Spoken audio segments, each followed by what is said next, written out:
Lum kanabisi drejt Italisë. 10 milion euro fitime dhe shtrirje në territoret e grupeve italiane të drogës. Shefi, kulmi dhe shpirti. Operacionet që zbërthyen grupin e Lanit të Vlorës. Si u ngrit organizata e fuqishme me plantacione kanabisi në Shqipëri dhe rrjet të gjerë shpërndarje në Itali.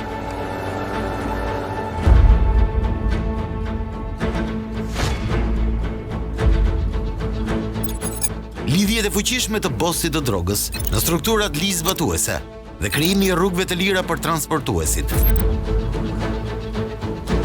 Një dosje që zbulon bashkëpunimin me mafjen italiane dhe korruptimin e prokurorëve të rëndësishëm që i kanë shpëtuar rrjetës së vetingut.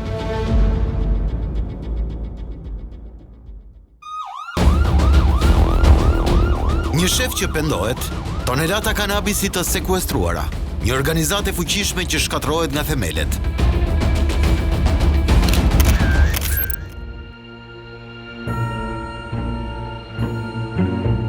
Operacioni Shpirti, finalizuar në korrik 2021, nuk ishte i veçantë vetëm prej emrit. Ilirian Zajmi, alias Ducellari, i njohur si Lani i Vlorës, kishte deportuar deri te grupimet e fuqishme mafioze pulieze. Aksioni goditi 4 grupe kriminale që realizonin operacione të përbashkëta trafiku rreth Lanit. Një strukturë me lidhje të fuqishme në polici dhe prokurori, lidhje të cilat do t'i zbërthejnë përmes dosjeve italiane. Plot 6 ton kanabis me vlerë 55 milion euro të sekuestruara dhe 38 të arrestuar në 4 shtete. Ky ishte akti fundit i një betejë të nisur me operacionet Shefi në vitin 2018 dhe kulmi në vitin 2020. Një seri operacionesh me mbi 100 të arrestuar që zbulon një prej linjave më të fuqishme të trafikut në 3 dekada. Një linje konsoliduar që konfirmon raportet e afërta të grupeve shqiptare me organizatat mafioze italiane.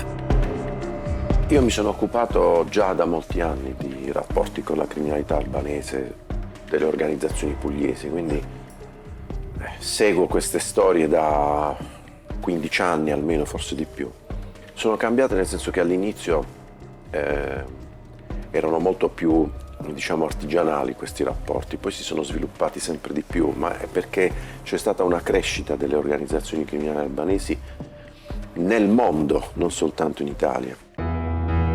Episodet që do të zbulojmë përmes dosjeve hetimore bëjnë fjalë për vitet 2015-2016 e në vijim kur në Shqipëri kultivimi i kanabisit mori për masa masive. Historia nis në 11 tetor të vitit 2015. Rreth orës 20:50 në vendin e quajtur Ura e Katoris, tek përroji Çekodhimës në Pashaliman, u gjet një furgon i dyshimtë me dyert e hapura. Në një distancë prej 20 metrash nga furgoni, në breg të detit, ishte një gomone me 2 motor të ndezur. Në mjetin lundrues qëndronte një person që u arratis me shpejtësi sapo pikasi policin. Uniformat blu nuk arritën dot të neutralizonin as personin e dytë që ndodhej në furgon. Në brendësi të gomones me mbishkrimin Tili u gjetën dokumentet e skafit në emër të shtetasit Robert Myftari. Policia pase në furgon dera e pasme ishte e hapur dhe e mbushur me lëndë narkotike e ngjashme me pakot e tjera të gjetura pas furgonit deri te gomonja. Rezultoi se droga e sekuestruar në total shkonte në një sasi prej 808 kg kanabis sativa. Shtetasi Robert Myftari u arrestua disa muaj më vonë, por çuditërisht hetimet u pushuan. Prokuroria nuk gjeti dot lidhje mes furgonit të drogës dhe gomones me emrin e tij që e priste. Organizojmë të konferencë për Ky episod japi rrugën e timeve të përbashkëta me palën italiane. Mes viteve 2016-2017, në Puglia, pala italiane sekuestroi rreth 6.6 ton kanabis, që dyshoi se i përkisnin të njëjtit të rrjet. Në vitin 2017, u krijuar një grup i përbashkët hetimor ndërmjet Prokurorisë për krime të rënda dhe Prokurorisë së Barit. Goditja që zbuloi organizatën erdhi në 28 qershor 2018.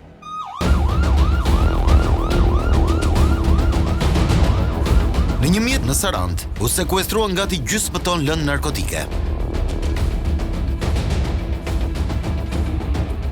Sasia e drogës ishte shpërndarë në 321 pako të presuara dhe 94 pako me natriban e përpunuar në formë çokolate.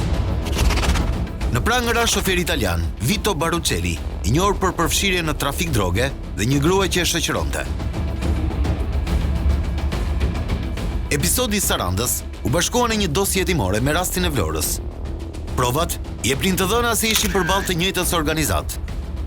Rasti zbuloi se shqiptarët tashmë nuk ishin thjesht transportuesi drejt Italisë. Ata ishin bashkëpunëtor të rëndësishëm të pugliesve.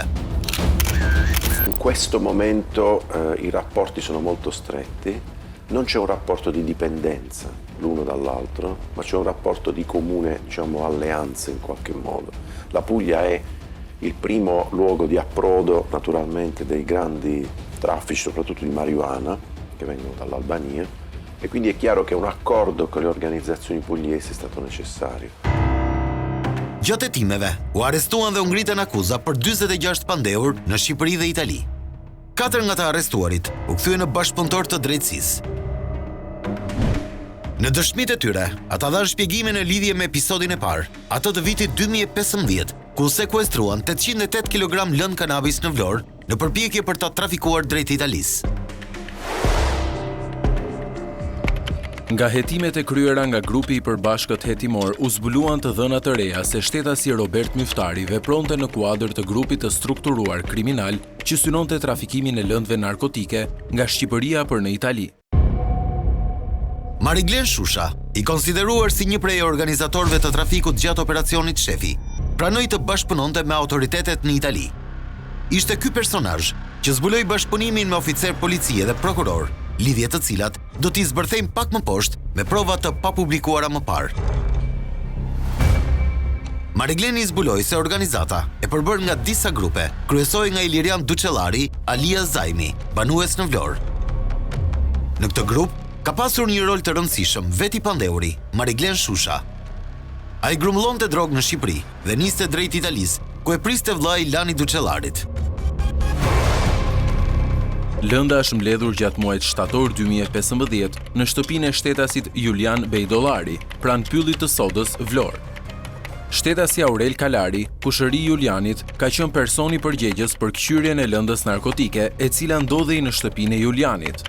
Për transportin e lëndës narkotike, shtetasi Lani Duçellari i ka dhënë shtetasit Mariglen Shusha 3.000 euro dhe ky i fundit ka shkuar në Itali, ku në Bari do të priste lëndën e cila do të ishte trafikuar në rrugë detare nga anëtar të tjerë të grupit kriminal të kryesuar nga shtetasi Lani Duçellari. Mjeti lundrues që dyshohet se transportonte drogën ishte blerë nga Lani Duçellari në vitin 2014 nga një shtetas italian në Bari. Fillimisht u regjistruan emër Telton Hamza e më pas kaloi në pronësi të Robert Myftarit, bashkëpunëtor i afërt i Lanit. Me këtë mjet lundrues, Duçellari kishte trafikuar tonelata kanabisi. Në dëshmi, Mariglen Shusha zbulon se ai së bashku me Duçellarin kishin shkuar pranë vendit ku ishte sekuestruar droga të pashqetësuar nga policia lokale. Skafisti Robert Myftari u arrestua më vonë, por shumë shpejt u la i lirë. Kapoja i grupit, Lani Duçellari, ka paguar të gjitha shpenzimet për familjen e Robert Myftarit, si dhe për avokatin, siç zbulohet në dosjen hetimore. Parat që Lani Duçellari dhe grupi kriminal që ai drejtonte i bënin nga aktivitetet kriminale, pastroheshin nëpërmjet kompanisë dhe fabrikës në pronësi të Lani Duçellarit dhe bashkëshortes së tij, Elizabeta Duçellari. Përveç kësaj, Lani Duçellari me parat që Mariglen Shusha, bashkëpunëtori që zgjodhi të flas, kishte sjell nga Italia, kishte blerë një lokal dhe një Range Rover. Interesant është fakti se furgoni sekuestruar me lëndën narkotike ju kthye shtetasit Alban Koshi, një prej antarëve të grupit të trafikut. Ai pretendonte se ja kishin vjedhur mjetin dhe nuk kishte lidhje me drogën. Pas ngjarjes, edhe gomonia ishte kthyer Robert Myftarit. Më pas, i është shitur në mënyrë fiktive familjes së Lani Duçellarit. Në fakt, mjeti lundrues i përkiste de facto pikërisht Duçellarit. Autoritetet jo vetëm dështuan të zbulojnë në momentet e para trafikantët, por ironikisht u detyruan dhe t'ju kthejnë mjetet e trafikut. Le evoluzioni sono seguite soprattutto nelle indagini che noi abbiamo con i colleghi albanesi, con cui abbiamo molte squadre investigative, diverse squadre investigative comuni, con cui cerchiamo di seguire le rotte del traffico direttamente dall'Albania prima ancora che arrivino in Italia. Shqiptarët sot janë në shumë raste të operacioneve që policia italiane apo Guardia di Finanza ka arritur të ndalojë, patjetër ka një përfshirje shumë të madhe të shqiptarëve. Shqiptarët filluan të shtrihen disa qytete, të organizohen mbi bazën e zonave ku ata vepronin, operonin, dhe pastaj ata kanë filluar të bashkëveprojnë duke arritur edhe në një bashkëveprim nëpërmjet lidhjeve territoriale, të cilët janë mbi bazën e familjeve apo mbi bazën e krajinave, zonave ku ato vinë. Në përfundim të hetimeve për operacionin Shefi, që parapri operacionin Shpirti, në mars të vitit 2018, u arrestuan shtetasit shqiptar, Fiqeret Seferi dhe Ferhat Ajdini. Të dy këta shtetas, njihen si skafis të grupeve në episode të shumta. Seferi u dënua me 18 vjetë e 10 muaj, ndërsa shtetasi Ferhat Ajdini me 19 vjetë burg. Në vitin 2021, të dy personat janë dënuar në shkallë të dytë nga gjykata italiane, përkatësisht me 19 dhe 20 vjetë heqje lirie. Ata u konfirmuan si organizator të një grupi të trafikut ndërkombëtar të lëndëve narkotike, që lidhej me organizatën e Dyçellarit. Pas vendimit të shkallës së parë, Seferi dhe Ajdinit ju kërkua të bashkëpunonin me drejtësinë. Ata lëshuan një sër deklarimesh që zbulonin edhe konkurrencën e fortë mes grupeve rivale. Por gjatë rrugës, duket se atyre ju është bërë presion dhe janë tërhequr. Duhet theksuar se shtetasi Ferhat Ajdini, gjatë marrjes në pyetje në policinë gjyqësore italiane, ka shprehur vendimin për të mos vazhduar rrugën e bashkëpunimit lidhur me faktet e trafikut të drogës që kishte ndodhur, në të cilin kishte marrë pjesë edhe ai. Mund të kapin persona të cilët mund të dënohen, mund të dalin nga burgu, madje në burg, kanë një shkollë të dytë. Sepse një pjesë e shqiptarëve që sot kanë qenë nëpër burgjet italiane, kanë mësuar shumë nëpërmjet shkollave, po e quajmë që quhet burgu. Atje kanë mësuar teknikat, marifetet, kanë krijuar lidhjet më shumë nëpërmjet burgut dhe pastaj kur kanë dalë, kanë qenë dhe më të fortë, sepse kanë vazhduar aktivitetin në një nivel tjetër. Dhe kjo është ajo që ne duhet të na shqetësojë. Dëshmi dhe përgjimet permanente të strukturave hetimore zbuluan 10 episode trafiku. Në një rast, u arrit të dokumentoj transportimi me gomone një sasie prej 660 kg kanabisi nga shtetasit Fiqeret Seferi dhe Ferhat Ajdini. Pronari i sasisë së drogës ishte Sajmir Kurti, i vënë pranga në kuadër të operacionit Shpirti. Në atë kohë, ai mbante detyrën e drejtorit të zyrës së punës për Kavajen. Përgjime zbuluan edhe rolin e shoqëruesit të ish ministrit të brendshëm Sajmir Tahiri, shtetasit e Kuran Marku. Ai rezulton përgjegjës për trafikimin e së paku 1 ton kanabisi, së bashku me Elton Bregasin, i njohur me novkën Pinxho. Këtu, fjala është vetëm për raste të dokumentuara me prova, pasi sasit që kanë kaluar përmes rrugës detare janë disa herë më shumë. Shqiptarët në jug të Italisë kanë një lidhje të fortë tashmë me ndrangetën, me grupet më të forta dhe më të frikshme të mafjes siciliane. Dhe këto lidhje kanë ardhur si lloj e besueshmërisë që ata kanë dhënë. Nga dokumentet e autoriteteve italiane në kuadër të operacionit Shefi, u zbulua ekzistenca e 2 grupeve që bashkëpunonin në Shqipëri dhe Itali. Transportuesit kryesor të trafikut ishin Fiqeret Seferi dhe Ferhat Ajdini, të cilët u arrestuan së bashku me antar të tjerë të grupit kriminal. Per quanto riguarda i rapporti con i clan pugliesi, diciamo, hanno un ruolo, come dire, leggermente sovraordinato. Cioè sono loro che gestiscono i grandi traffici e poi hanno bisogno però dei punti di riferimento nel nostro territorio. Deklaratat e bëra nga bashkëpunëtorët e drejtësisë janë konfirmuar përmes provave materiale të siguruara. Këto dëshmi quan drejt zbulimit të plotë të skemës kriminale në kuadër të së cilës ka vepruar organizata. Në dosje dalin 10 emra të tjerë, porositësisht shqiptar dhe italian. Droga e cila vinte nga Shqipëria ishte destinuar kryesisht për rajonet e jugut të Italisë, si Kalabria dhe Sicilia. Krahas kësaj, deklaratat e bëra konfirmuan pjesëmarrjen në këtë aktivitet kriminal të 2 shtetasve të tjerë shqiptar, të cilët së bashku me Pinxhon ishin pronar të lëndëve narkotike, të njohur si Agustin Deda dhe Hekuran Marku, të cilët në atë kohë punonin si punonjës policie, si truproja në eskortën e ministrit të brendshëm Sajmir Tahiri. Zoti Saimir Tahiri ka qenë ministër në atë kohë dhe ka qenë shumë i revoltuar në një nga debatet televizive duke thënë, kujt i thoni ju grupi organizuar? Grup do të thotë, të jenë më shumë se 2 veta, të kenë një bazë financiare, të kenë këtë etj. Pra duke sikur nuk ekzistonte nga ajo thënie e ministrit brendshëm. Por në fakt që nga ai moment i këtyre deklaratave e deri më sot, a ka më dyshim që shqiptarët nuk janë të organizuar dhe nuk ka grupe të organizuara? Pra tregojnë edhe një herë që ky është një realitet. Dëshmitë e bashkëpunëtorëve të drejtësisë zbulojnë edhe konfliktet mes trafikantëve. Pas sekuestrimit të një sasie droge në shtator të vitit 2016 në Bari, Malton Leshi, i njohur me Nov Kënlabi, kishte kryer në Shqipëri një atentat me lëndë shpërthyese ndaj shtetasit Ferhat Ajdini. Bomba e përgatitur me telekomand ishte vendosur në një nga tavolinat jashtë lokalit në pronësitë të Ajdinit.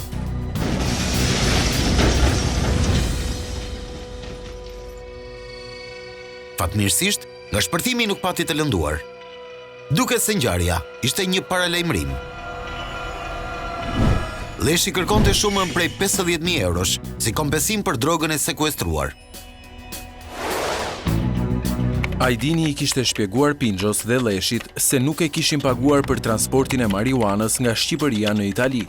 Ata e kishin konsideruar punën të mbyllur duke i ftuar të dy, Ajdinin dhe Seferin, të organizoheshin drejt për drejt me të për udhëtimet që do të bënin në të ardhmen drejt Italisë, sepse ai pati mundësinë t'i prezantonte me njerëz që do t'u garantonin mbështetje nga forcat e rendit në Shqipëri. Janë shtuar dhe armë të sofistikuara. Madje armëve janë shtuar dhe eksplozivët. Eksplozivët lëndë shpërthyese, të cilët janë kthyer në një mod, sepse është mënyra më e egër për treguar edhe një herë që grupet kriminale shqiptare janë dhe agresiv, janë të frikshëm, sepse mënyrat dhe metodet që përdoren për hakmarrje janë të këtij niveli. Bashkëpunëtorët e drejtësisë, Mariglen Shusha, Donial Drolli dhe Elton Hamza, përshkruan me detaje strukturën e grupit kriminal shqiptar, antarët, rolet e luajtura nga secili dhe veprimtaritë e kryera. Ata zbuluan mes të tjerash se si paratë e fituara nga droga investoheshin në biznese dhe pasuri të paluajtshme në Shqipëri.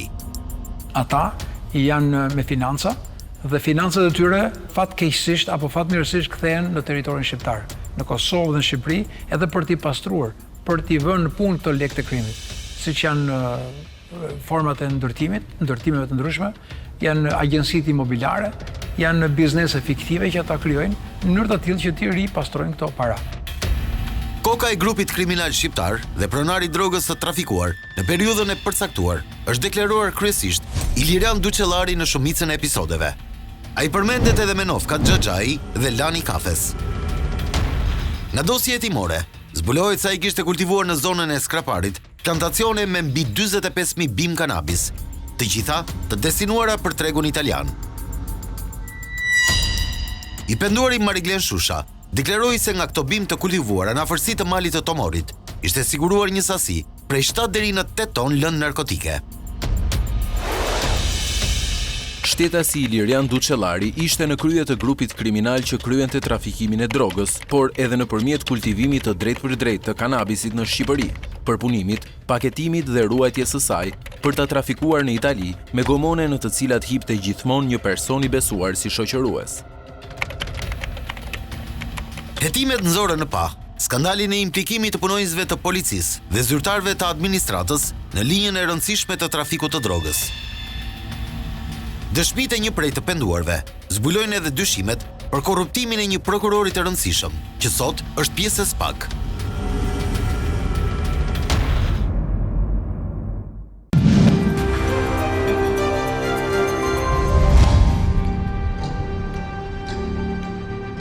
Aksioni ndërkombëtar Shpirti nxori zbuluar implikimin e disa zyrtarëve në linjën e trafikut. Drejtori i zyrës së punës në Kavaj Saimir Kurti, shoqëruesit e Tahirit, Agustin Deda dhe Ekuran Marku, dalin nga përgjimet si pjesëtar aktiv dhe zotërues të lëndës narkotike që trafikohej. Noi abbiamo segnalato alle autorità albanesi delle cose che erano venute fuori nelle nostre indagini. Abbiamo segnalato a loro, abbiamo mandato copie di atti, copie di intercettazioni da cui emergevano sospetti molto gravi nei confronti di uomini che avrebbero dovuto rappresentare le istituzioni. Drejtori i administratës dhe 2 shoqëruesit ishin të përfshirë direkt sipas hetimeve, duke qenë njëkohësisht edhe garanci për suksesin e operacioneve të trafikut. Të gjithë grupet që bashkëpunonin në kuadër të strukturës kriminale kishin disa lidhje të tjera të rëndësishme në polici dhe sistemin e drejtësisë. Nga provat e siguruara rezulton se Ilirian Duçellari për trafikimin e drogës në kuadër të grupit të strukturuar kriminal kishte mbështetjen e zëvendës drejtorit të policisë së Vlorës. Çdo ngarkesë e lanit kishte mbrojtjen e këtyre zyrtarëve të policisë, që garantonin kalimin pas një problemi jashtë territorit të Shqipërisë. Për këtë, ata kishin pagesën e tyre, bazuar në sasitë që transportoheshin. Të gjitha operacionet e trafikut gjatë transportit toksor të drogës në pronësi të tij ndiqeshin nga agent të policisë që u garantohej një komision nga paratë e fituara të trafikut. Në këtë periudhë, fal lidhjeve të shefit të organizatës me policin, u bë e mundur fikja për 1 orë e radarëve që monitoronin qarkullimin e mjeteve detare. Referuar dëshmive, oficeri policisë Lelaj thirrej nga trafikantët me nofkën Koklopa. Në një episod në dëshmi thuhet se janë paguar 15.000 euro për në tokë dhe 15.000 të tjera për në det. Pra shumat respektive për nëndrejtorin dhe oficerin e policisë kufitare. Kur anëtarët e organizatës së trafikut binin në rrjetat e institucioneve ligjzbatuese, ata I kishin marrë masat për të mbyllur dosjet në dyert e drejtësisë. Gjatë operacionit Shpirti, u prangos edhe ish prokurori Maksim Sota. Nga bashkëpunëtori I drejtësisë Mariglen Shusha janë referuar rrethana të takimeve dhe bisedave të zhvilluara mes shefit të grupit kriminal Ilirian Duçellari dhe prokurorit Maksim Sota për probleme të ndryshme me drejtësinë, pasi prokurori ishte I angazhuar për t'i zgjidhur këto probleme. Bashkëpunëtori I drejtësisë ka zbuluar në dëshminë e tij edhe një prokuror të krimeve të rënda, emri të cilit është hequr nga dosja hetimore shqiptare. Fjala është për Ened Nakuçin, sot pjesëtari I prokurorisë së posaçme kundër korrupsionit dhe krimit të organizuar. Madje, ai ka arritur të kalojë vettingun pa u futur në filtr për këtë dosje. Por çfarë ka ndodhur? Le t'i kthehemi edhe një episodi të parë të trafikut, atij të 10 nëntorit të vitit 2015, kur u bllokuan 808 kg kanabis në Bregdetin e Vlorës. Lidhur me këtë tentativë trafiku, ishte shpallur në kërkim shtetasi Robert Myftari, bashkëpunëtori I afërt I shefit të organizatës Ilirian Duçellari. Në këtë material të prokurorisë italiane, siguruar ekskluzivisht nga Inside Story, thuhet se Myftari e qenë disa herë në lokalin e lanit, edhe në prezencë të policëve, por askush nuk e arrestonte. Për zgjidhjen e çështjes, Lani kishte angazhuar prokurorin Maksim Sota. Ishte e nevojshme të transferohej procedimi penal nga Tirana në Vlorë. Drejtuesi I hetimeve në Tiranë ishte Ened Nakuçi. Në këtë çështje ndërhyn Maksimi, Miri, Landi dhe psikologu Rezarti. Ata duhej të arinin tek titulari I dosjes hetimore. Noi l'abbiamo, diciamo, avvertita, l'abbiamo in qualche modo recepita nelle nostre indagini. La certezza che questo sia avvenuto sarà poi compito dell'autorità giudiziaria albanese stabilirlo. Në atë kohë Ened Nakuçi ishte prokurori krimeve të rënda, që kishte në jurisdiksion çështjet e trafikut. Çuditërisht, në dosjen shqiptare të operacionit Shpirti, nuk gjendet askund emri I prokurorit Nakuçi, që përmendet nga I penduari Mariglen Shusha. Ky është dokumenti I përkthyer në gjuhën italiane, që është përcjellë autoriteteve atje për vijimin e hetimeve. Njerëzit e angazhuar nga Lani për mbylljen e dosjes udhëtuan drejt Tiranës, referuar dëshmisë që Mariglen Shusha ka dhënë para prokurorëve italian dhe atyre shqiptar në 4 dhjetor 2019. Lani ndërhyri dhe përmes personave të tjerë. Unë dhe Lani shkuam në Tiranë ku takuam një avokate rreth të 50-ave. Siç thash, po kërkonte një kontakt për të arritur tek Enedi, drejtuesi I hetimit. Gruaja, me sa më tha Lani, I kishte thënë se do të merre me çështjen. Më pas Duçellari së bashku me Mariglen Shushën dhe një person të quajtur Miri, udhtojnë drejt Fierit. Atje takojnë një prokuror me origjinë nga Berati, që thuhet se ishte vllai I një deputeti. Prokurori ishte me detyrë në Fier. Miri kishte thënë Lanit që të takonin këtë prokurorin, që ai kishte kontakt sepse ai kishte njohje me Enedin dhe një të afërm të tij me cilin mund të flisnin për çështjen. Miri tha se do duhet t'i dorëzonin këtij prokurori nga Berati 10.000 euro, para që ai më pas do t'ia dorëzonte Enedit ose të afërmit të tij. Në takim prokurori nga Berati nuk i mori parat dhe i tha Lanit që t'ia jepte Mirit, pasi ai e dinte se kujt duhet t'ia jepte. Bën përshtypje fakti se betejë ligjore që trafikantët kishin planifikuar ishte ajo për transferimin e dosjes nga krimet e rënda në Vlorë. Pra, pagesa që ata kërkonin të realizonin për prokurorin e krimeve të rënda Nakuqi ishte vetëm për transferimin e dosjes. Me sa duket, në Vlorë gjithçka e kishin kollaj përmes prokurorit Maksim Sota.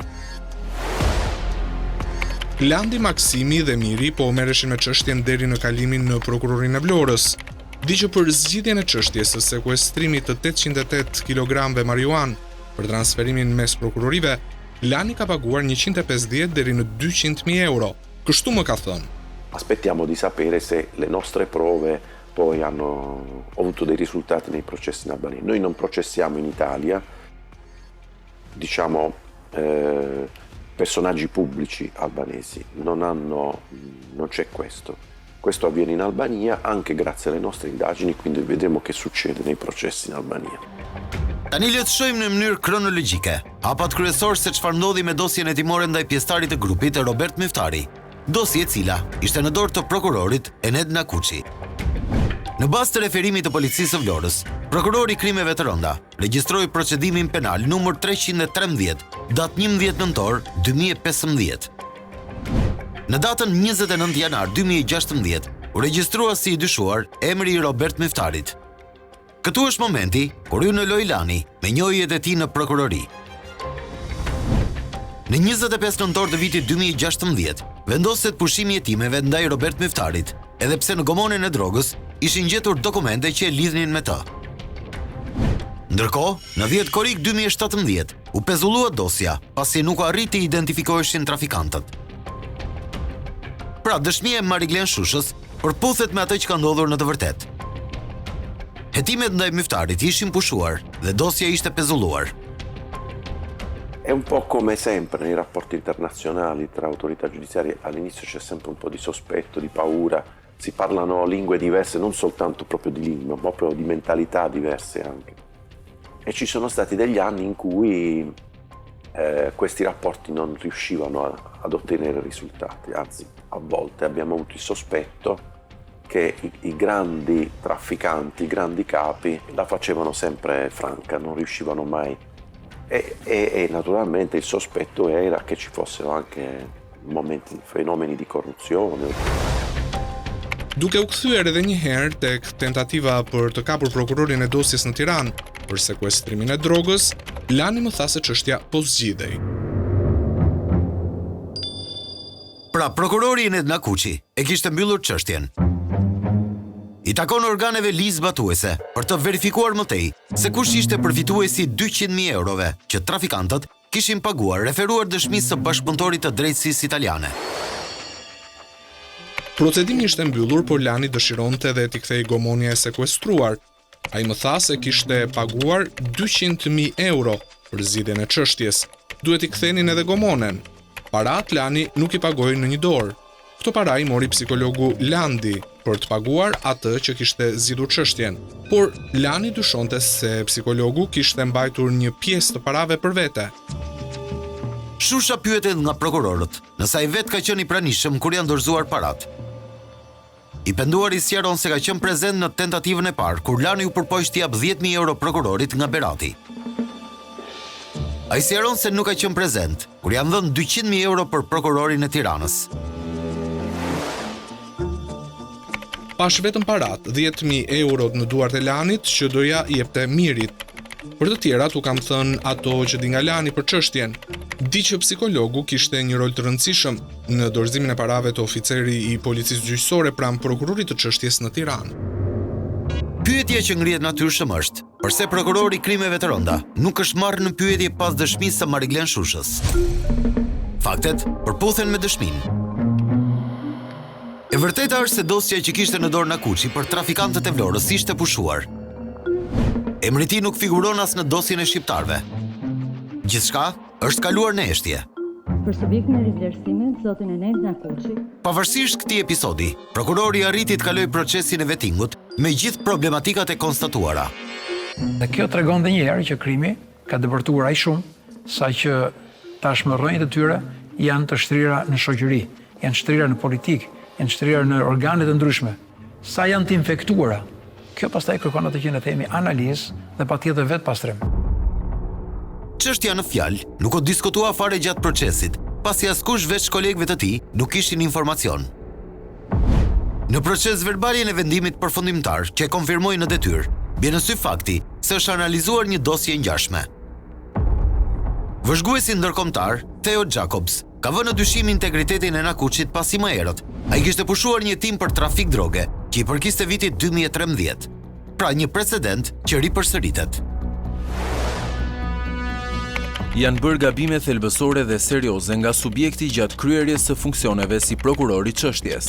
Nga analiza e të gjithë praktikës në dispozicion, pavarësisht nga informacioni i sakt, i detajuar dhe i besueshëm i Departamentit të Antinarkotikëve dhe Trafiqeve në Drejtorinë Rajonale të Policisë Vlorë, pasi subjekti ka siguruar dhe emrat e individëve të dyshuar, numrat e tyre të telefonit, të dhënat nga Teamsi dhe fotot, si dhe rekordet e tyre kriminale të përditësuara, ka regjistruar procedimin pa emra. Mëtej, në arsyetimin e dhënë nga Komisioni i Pavarur i Kualifikimit, thekson se nuk janë kryer përgjime ndaj dy individëve të dyshuar të çështjes, bazuar në informacionet e sektorit të antinarkotikëve. Gjatë procesit të vettingut, Komisioni ka administruar edhe një ankesë nga një qytetare, e cila është përfshirë në aksident me prokurorin. Fjala është për një episod të datës 27 tetor 2016. Qytetarja ka deklaruar se teksa u thonte me automjetin e saj, është përplasur nga një mjet tjetër, që rezultoi se drejtohej nga prokurori Enes Nakuçi. Referuar denoncimit, prokurori ishte larguar nga vendngjarja.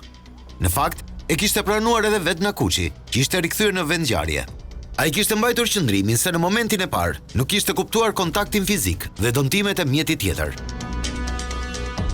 Pavarësisht këtyre episodeve, prokurori Spak arriti të kalojë vettingun pas një problem. Oponenca e vetme ishte e vëzhguesit ndërkombëtar që theksoi problematikën me pushimin e dosjes së drogës. Një precedent që dyshohet se u përsërit me grupin e Lanit të Vlorës, një organizatë e fuqishme që u godit pas aksionit ndërkombëtar Shpirti.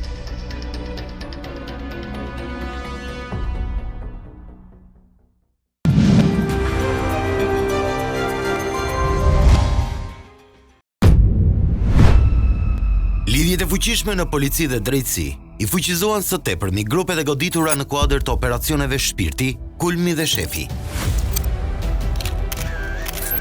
Këto lidhje ishin bërë të paprekshme në Shqipëri, duke u konsoliduar në tregun italian përmes lidhjeve me grupet atje. Trafikantët ushtrinë më gjerë në Europë. La cosa che a me personalmente ha stupito di più della criminalità albanese è stata la capacità di diffondersi in moltissime parti del mondo con una rapidità incredibile.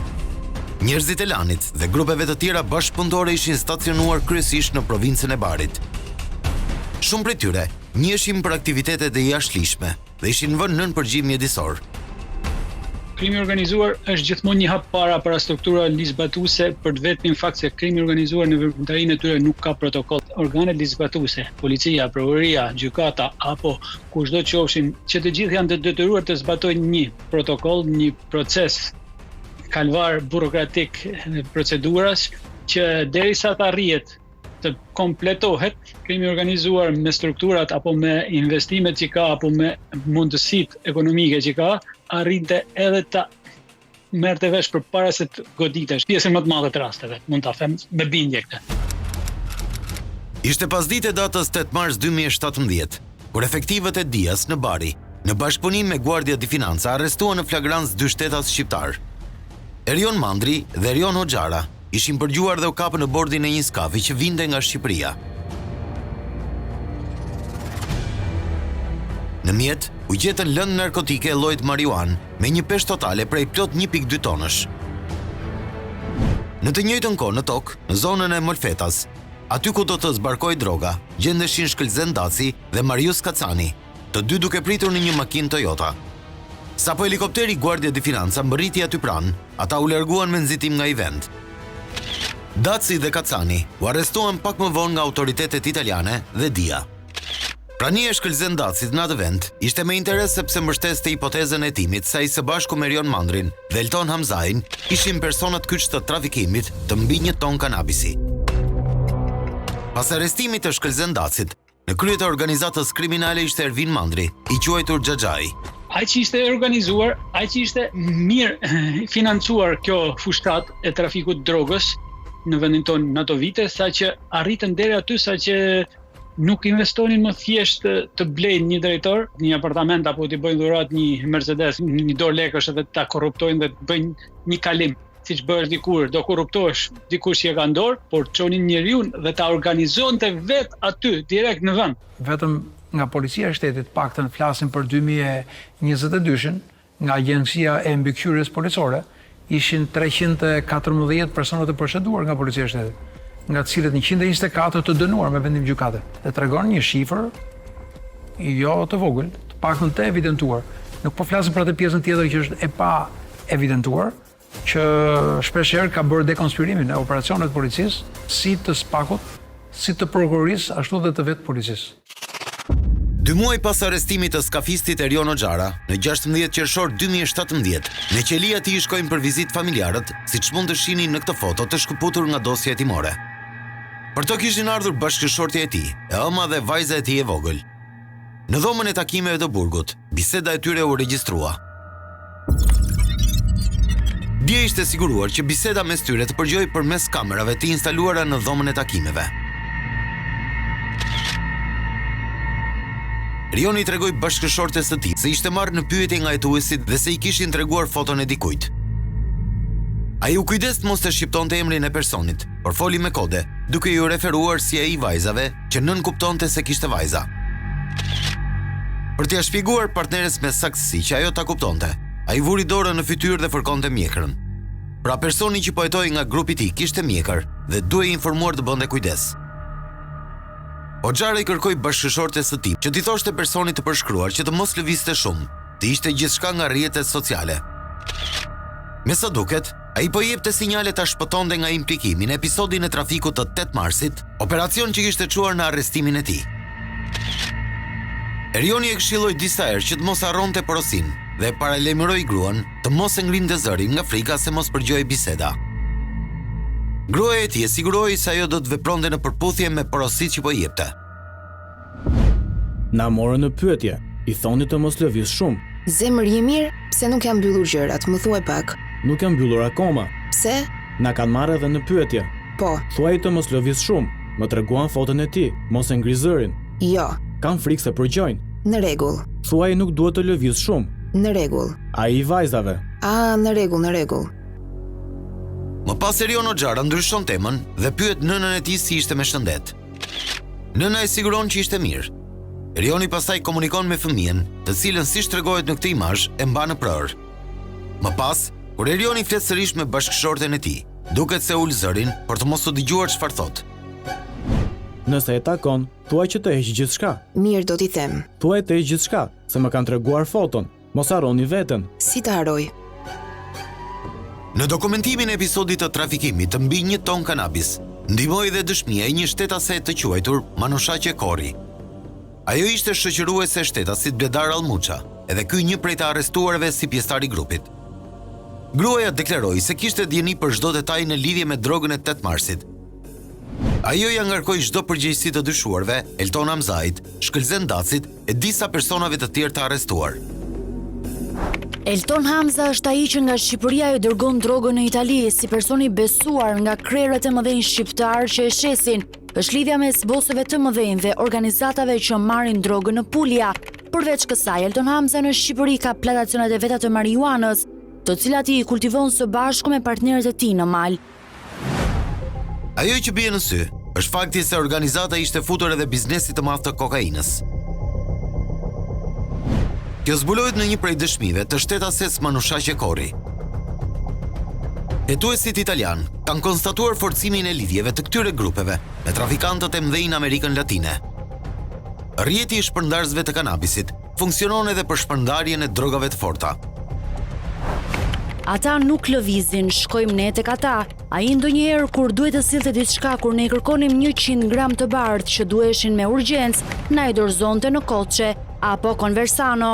La capacità di rapportarsi con i grandi gruppi criminali del mondo, dei grandi produttori di cocaina, per esempio. Ci sono certezze ormai della presenza di soggetti albanesi in Sud America a diretta gestione, che dirigono in maniera diretta, personalmente, alcuni importanti traffici di cocaina. Një fenomen tjetër që unë mendoj është futja e femrave. Dhe një pjesë e femrave kanë marrë dhe rol drejtues. Dhe një pjesë e tyre merren jo vetëm thjesht personat të cilët mbajnë ekonominë, pra bilancet e tyre, po janë bërë dhe drejtuese kryesore në shumë aktivitete kriminale që ndodhin. Përgjimi i bisedave dhe komunikimeve ishte një rëndësie thelbësore për të kuptuar dinamikën e organizatës dhe veprimtarinë e trafikimit të drogës. Pas bardhjes së përgjimeve për këtë organizatë dhe episodin e 8 marsit 2017, në Itali u arrestuan disa korrier dhe u sekuestruan sasi të mëdha marijuane me peshë rreth 3 tonë. Në territorin shqiptar u arrestuan 2 korrier italian dhe afro 460 kg lënë narkotike. Elton Hamzai dhe Shkëlzen Daci ishin duke pritur ngarkesën e drogës me skaf në Itali, që kishte mbërritur disa ditë më herët për të përgatitur terrenin. Ai ndodhi në Bari prej datës 5 mars 2017, ku kishte shkuar me traged nga Shqipëria. Pasi kishte vëzhguar territorin me kujdes, ai ishte bashkuar me Shkëlzen Dacin për të pritur ngarkesën. Një ditë përpara mbërritjes së skafit në Itali, më 7 mars 2017, është regjistruar biseda më poshtë mes një llogarie në Facebook e quajtur Tirana Albania dhe Filippo. Llogaria e parë i përkiste Shkëlzen Dacit, ndërsa Filippo ishte një shtetas italian diku tek 50 vjeç bashkëpunëtor i tij. Mirëmëngjes. Tani është vonë. Eja, çfarë thua? Tani është ditë. I thash ndalo. Ku je? Po shkoj në punë. Tani shkon në punë? Po. Në 7 dal në facciamo kafe. Në rregull, më telefono. Përmes këtyre llogarive të rreme në Facebook, ata koordinonin veprimet për t'u shmangur policisë. Kjo bisedë kishte një rëndësi të madhe dhe përputhej me kohën e zbarkimit të Gomones me mbi 1 ton drog. Pra mjeti lundrues që drejtohej nga Erion Mandri dhe Erion Oxhara. Biseda tregon se Shkëlzen Daci i kishte udhëzuar skafistët që të ndalonin, duke konstatuar prezencën e oficerëve të antidrogës. Në orën 18:08 të së njëjtës ditë, në aplikacionin WhatsApp, Shkëlzen Daci i shkruante bashkëpunëtorit të tij italian të presë në lokal dhe Filippo i përgjigjej ok. Pra ata u takuan në një lokal, pasi u larguan me shpejtësi nga bregu, ku po prisnin Gomonen që u sekuestrua.